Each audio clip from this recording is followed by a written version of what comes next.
اب یعقوب اپنے 12 بیٹوں اور ایک بیٹی کے ساتھ کینان میں رہتا تھا، جو خدا کی طرف سے وعدہ کیا ہوا ملک تھا۔ یعقوب اپنے ایک بیٹے یوسف سے بہت زیادہ پیار کرتا تھا۔ اب یوسف 17 سال کا تھا اور اس کے باپ نے اسے تحفے کے طور پر ایک بہت خوبصورت رنگین قبا دی، جو کوٹ کی طرح کا لباس ہے۔ لیکن اس کے بھائیوں کو ایسا تحفہ نہیں ملا۔ انہوں نے کیا محسوس کیا ہوگا؟ ان کے چہرے دیکھیں، وہ حسد کر رہے ہیں۔ کسی ایک سے دوسروں سے زیادہ پیار کرنا اچھا نہیں، خاص طور پر خاندان کے لوگوں میں۔ اس سے نفرت پیدا ہو جاتی ہے اور گناہ پر گناہ ہونے لگتا ہے۔ ہر روز یوسف اپنے بھائیوں کے ساتھ بھیڑوں کو چرانے کے لیے کھیتوں میں جاتا تھا، لیکن جب کبھی اس کے بھائیوں سے کوئی غلط کام ہو جاتا تو شام کو وہ گھر آ کر اپنے باپ کو بتاتا۔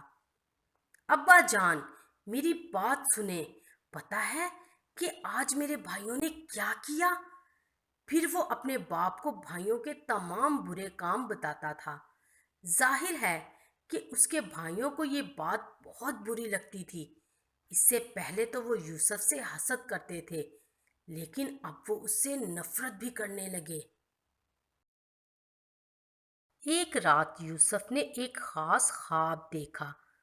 صبح کو جب وہ جاگ اٹھا تو اس نے اپنے بھائیوں کے پاس جا کر کہا، میری بات سنیں، میں نے خواب میں دیکھا کہ ہم کھیت میں پولے باندھ رہے ہیں اور اچانک میرا پولا اٹھ کر کھڑا ہو گیا۔ پھر آپ کے پولوں نے میرے پولے کو چاروں طرف سے گھیر لیا اور اس کے سامنے جھک گئے۔ اوہ! اس کے بھائیوں کو بہت زیادہ غصہ آیا۔ انہوں نے کہا، تم اپنے آپ کو کیا سمجھتے ہو؟ تم سوچتے ہو کہ تم بادشاہ بنو گے اور ہم پر حکمرانی کرو گے؟ یوسف کے اس خواب اور اس کی باتوں کی وجہ سے وہ اس سے اور زیادہ نفرت کرنے لگے۔ ایک اور رات یوسف نے ایک اور خاص خواب دیکھا۔ اس دفعہ بھی وہ فوراً اپنے بھائیوں کے پاس گیا۔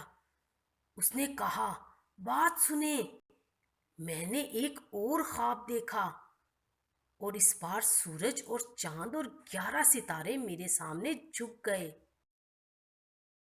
اب بھائیوں کے دل بے حد حسد اور غصے سے بھرے ہوئے تھے، لیکن خداوند نہیں چاہتا کہ ہم اپنے دل میں حسد اور غصہ رکھیں۔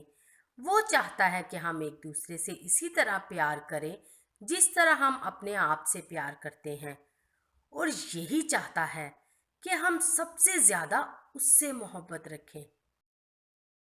اس بار یوسف نے اپنے باپ یعقوب کو بھی اس خواب کے بارے میں بتایا۔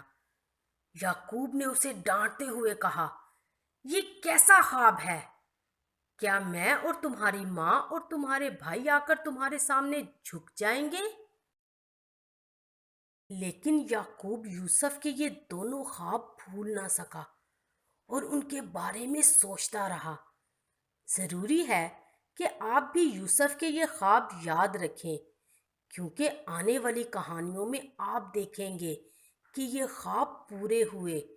اس وقت خداوند یعقوب کے خاندان پر ظاہر کر رہا تھا کہ آنے والے سالوں میں کیا ہونے والا ہے۔